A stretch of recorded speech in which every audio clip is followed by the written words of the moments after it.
Today, we'll be discussing the COVID-19 vaccine in the US, as well as political updates in California.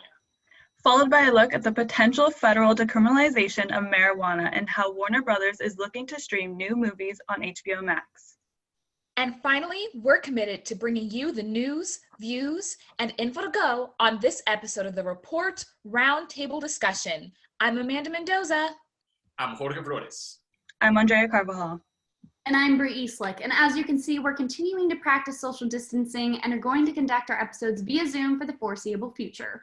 Although we can't be together in person, we invite you all to continue to be a part of the discussion. Follow us on Twitter at the Report CSUF or on our Titan TV Instagram at Titan TV CSUF to keep in touch with us and view our new content. As coronavirus cases continue to rise rapidly here in the US, vaccine manufacturers are waiting for approval so they can begin to distribute to American essential workers and the elderly.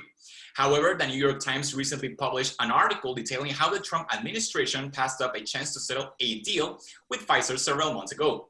Part of this deal included offering the US a first chance to secure between 100 million to 500 million additional doses of their vaccine. Now, as the US scrambles to purchase more vaccines, Pfizer states it won't be able to provide widespread vaccines to the US until June or July of next year, due to the commitments with other countries. In fact, the UK has already started their process of mass vaccinations, the first Western nation to do so, with Canada reportedly following closely behind.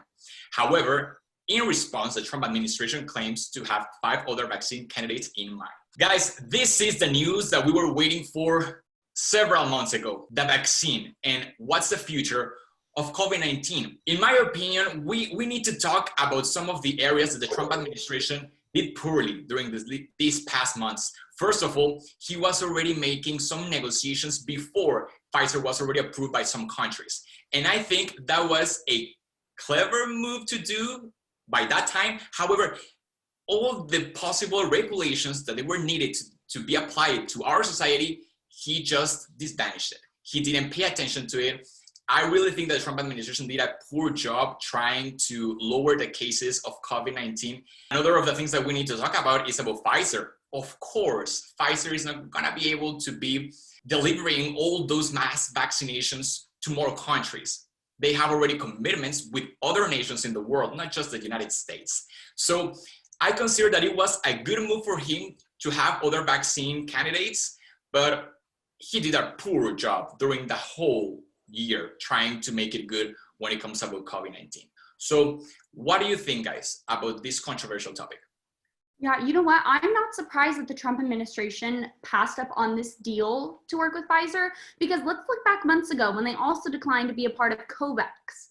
Launched by the World Health Organization, COVAX is working with now 172 countries of all financial standings to make sure everyone, no matter what, can get access to these vaccines. You know, they have 9 potential vaccine candidates, and their goal is to deliver 2 billion vaccines globally by the end of next year. The Trump administration declined it because they stated that it had to do with the World Health Organization, and they don't want anything to do with them because they blame them for the pandemic.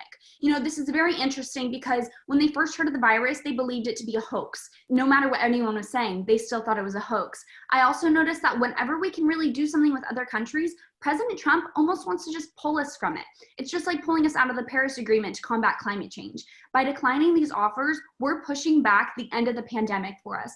You know, who knows when the end is in sight now? You know, this is the consequences that we now have to face because of the Trump administration. I think that the Trump administration's plan to reserve only 100 million doses of the vaccine and not asking for any more when they had the opportunity was an egregious error. And the US has a population of more than 300 million, and people who will be vaccinated will need 2 doses, which means there'll be enough vaccines for approximately 50 million people only, according to Forbes magazine. And also what I find interesting is that according to CNN, an officer who knows about this decision made by the Trump administration claimed that this was a part of a plan to diversify their options so they don't, quote, put all their eggs in one basket, end quote. So I think that's quite an interesting choice. However, I think that if America had the funds to spend enough money for this vaccine, they should have, just to be on the safe side of things. What do you think, Andrea? I agree. Like Bree said, there's no end in sight of this pandemic, especially now that, you know, they had a chance to secure additional doses and they declined. And this is really disappointing as California, our own state, we have to go on a stay-at-home order because of our cases that continue to rise and more deaths of American people are happening. And the Pfizer vaccine was reported that it's 90% effective against the virus in clinical trials. That's such a high percentage, and to decline doses and helpful vaccines that could help prevent more Americans from dying and being exposed to this pandemic and are continuing on almost a year now is beyond disappointing in the Trump administration. And I hope that within a month when Biden comes in, that things will somehow change in the vaccine and more opportunities of this will occur. Let's move on to Governor Gavin Newsom, who has certainly had a lot of work to do during his gubernatorial administration, between being asked with handling the COVID crisis in California and now needing to appoint California's next U.S. Senator and State Attorney General. Many citizens hope that Newsom will elect people into these roles that will properly reflect the state's progressive political values. It has been rumored that Newsom is considering electing Secretary of State Alex Padilla to be the first Latino senator and replace Vice President-elect Kamala Harris's seat. The news follows President-elect Biden named Attorney General Xavier Becerra to lead the Health and Human Services Department, who was formerly a front-runner to fill Harris's seat. Other people under Newsom's consideration for senator include U.S. Representatives Karen Bass and Barbara Lee, both of whom are Black, as well as Long Beach Mayor Robert Garcia, who is Peruvian. Whatever choices Newsom makes over the next few months, it is clear that he has the power to single-handedly remake the face of the California Democratic Party.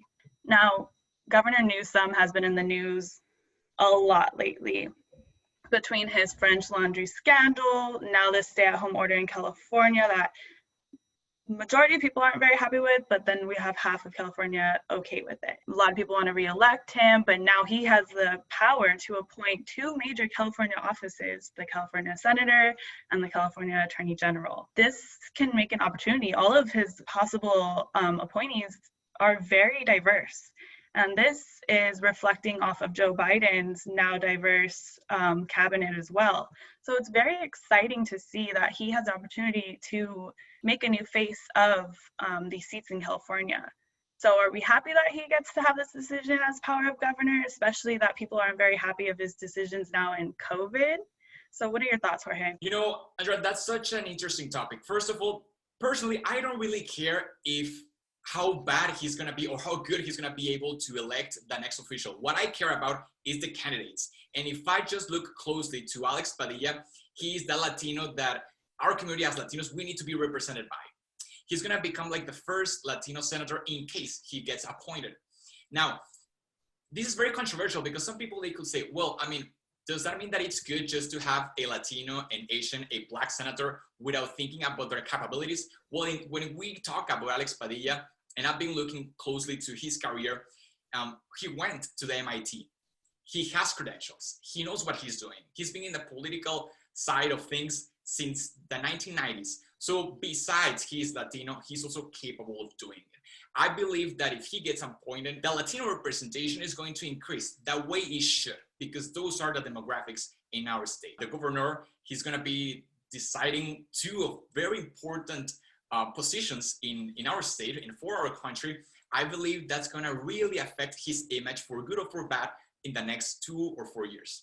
Well, personally, I think it's crazy he's going to have this much power while he's governor. And apparently there are rumors that he might want to run for president at one point, in which case he would have even more power. What I'm curious about is seeing, do people approve of these decisions he might make? Because according to USA Today, a poll released by the UC Berkeley Institution of Government Studies, 64% of California voters approve of Newsom, while 36% disapprove. However, I think this election may determine whether or not people continue to approve of Governor Newsom. I work at a grocery store and I get people coming in. I live in Placer County and that's where I'm at right now. And I have people coming in every single day and I hear their thoughts. They like to tell me their thoughts on Gavin Newsom, and I get half saying they love him, half saying they don't like him at all.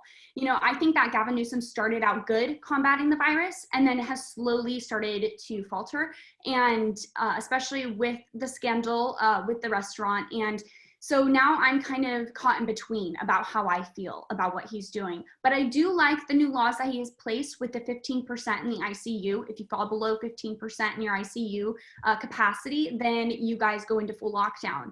I do like that because our ICU levels are dropping drastically. And here in Placer County, I know that we're going to be most likely going into lockdown within the next couple of days because of how many people are going into the hospitals. So I like what he's done with this new law, but I am not going to say that I full out completely support him because I'm still on the edge and I'm curious to see what he's going to do in the future.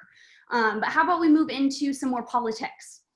The House of Representatives recently passed a historical piece of legislation that would decriminalize marijuana at the federal level. It's the first time ever a chamber of Congress has voted on the issue, known as the MORE Act, short for Marijuana Opportunity Reinvestment and Expungement. It aims to address and eliminate criminal convictions on the basis of marijuana manufacturing, distribution, possession, and much more. If passed, there will be a 5% sales tax on cannabis products that will be reinvested in job education, substance abuse treatments, funds for small business loans, and other allocations. However, as it moves into a Republican-led Senate, experts report that the chances are slim to none that it will actually be approved. All right, you guys, now we have 36 states that have already decriminalized marijuana. And I almost agree with the experts who are saying that this won't go through, but I hope that it does because it'll keep more people out of the jailing system. You know, depending on where you are, just a small amount of marijuana can lead to jail time. And I don't think you should face jail time for this small offense. You know, this definitely is a topic to discuss between the two parties because the Democrats are for it, while Republicans tend to not be. But, you know, Biden and Harris, they also have their stances on it. And Andrew Bates, who is now the spokesperson for Biden's transition, he told CNN, quote, he would allow states to continue to make their own choices regarding legislation and would seek to make it easier to conduct research on marijuana's positive and negative health impacts by rescheduling it as a Schedule II drug, end quote. You know, I like that he's going to let states to continue to decide what they want to do in the future once he's elected. But how do you guys feel? What do you think is going to happen with this? What are your thoughts? Well, first of all, I think that this bill needs to be passed. And that's a reality. We're living right now in the 21st century. In a lot of countries in Europe, they're already making their job. And they're really good at it. Because when it comes about decriminalizing marijuana, you are offering a new door or a new pathway to new businesses. Whether that's drug trafficking, or whether you are just selling what for you that's good to make money or to make profits of. And that seems good to those countries. I think it is time for the US to start making it. However, it's gonna be very controversial. It's gonna be very hard for this bill to be passed in reality right now when we're focusing in COVID-19 cases and how they are rising. I think like the Senate, they're not gonna look forward to it, at least for this year, because they are focusing in COVID-19, just like how Mitch McConnell, he's already just pushing forward to the majority of every single senator to be part of the project of that relief bill that we need for COVID-19. What do you think, Andrea? Yeah, I agree. I mean, the sale tax could already help many states because it goes into job education, substance abuse treatments, funds for small business loans. This can help the economy in such a positive way that I hope this Republican-led Senate looks at it and agrees, you know, this should happen. We shouldn't have our prison system overpacked with something that is so minor to other crimes. And if it's already legalized in 36 other states, it should be legalized on a federal level because, you know, families and loved ones who lost people in this prison system due to crimes that are very, very minor considering, you know, it's legal now. I think on a federal level, it would help our prison system, economy, and states as well. What are your thoughts, Amanda? I agree, Andrea. I don't really think it'll pass in the Senate due to extreme party polarization. However, I don't see many downsides to the legalization of marijuana. The 5% tax will aim to benefit society, and I think for the most part, the drug is relatively harmless. It can even be used medically and to ease pain. So to criminalize people for doing something that's mostly harmless feels more like an abuse of power, assuming that the person who uses it is over 18 or needs it for medical reasons. Moving on to our final story. As new movie releases continue to struggle due to the pandemic, one major film studio has decided to take matters into their own hands. Warner Brothers has recently announced they'll be simultaneously releasing all of their 2021 movies onto their streaming platform, HBO Max, as soon as they hit theaters. This decision comes as a leap of faith in the effects of the pandemic into movie theaters and could be an important step into the future of movie distribution. Tenets, released this past summer, reportedly played a major role in this decision since its box office sales were lackluster. Some of the blockbusters set to release into the streaming service include The Matrix 4, Dune, and even Wonder Woman 1984, which will release on Christmas Day. Similarly, competitors such as Disney and Universal Studios have also released some of their films on their respective streaming services as well this year. So first off, everybody, I am so excited for Wonder Woman 1984 to come out. I already have HBO Max, so I'm ecstatic to watch it on Christmas Day. But what intrigues me is the relationship between streaming services, cable, and movie theaters during this pandemic. So do you think that with the convenience of streaming movies at home instead of heading to the theaters, that you will stop using cable and instead use streaming services like HBO Max? Thank you, Amanda. Well, first of all, I need to say that I miss movie theaters. That's my reality. I think that's how a lot of people they're feeling right now. The thing is that let's see how these enterprises and companies, they're gonna act after HBO Max is going to be releasing the movies from Warner Bros. Also, what I want to talk about is about the death of the movie theaters, because probably there's going to be maybe like 2 years with the pandemic. If we look forward to the next year, 2021, maybe until September, November of next year is going to be over, maybe this pandemic. So imagine it's going to be almost 2 years without movie theaters. And a lot of them, they're just going into bankruptcy. So if I was the CEO or any kind of directive at these movie theaters, I'll be feeling a lot of fear. And I think it was a very good move from Warner Brothers. I believe that it's time to adapt, and we need to adapt as soon as possible before those businesses, they go into bankruptcy and it's the end of any movie theaters. I am absolutely heartbroken as well, thinking about movie theaters going out of business and everything moving to streaming. Nothing can compare to watching a new movie on the big screen. And it makes everything so much more magical, especially on opening night of a movie, and I really hope that these movie theaters can survive. But like you were saying, they need to adapt. They need to find a way so that hopefully down the road, once this pandemic ends, they can bring back the movie theaters and get people back in them.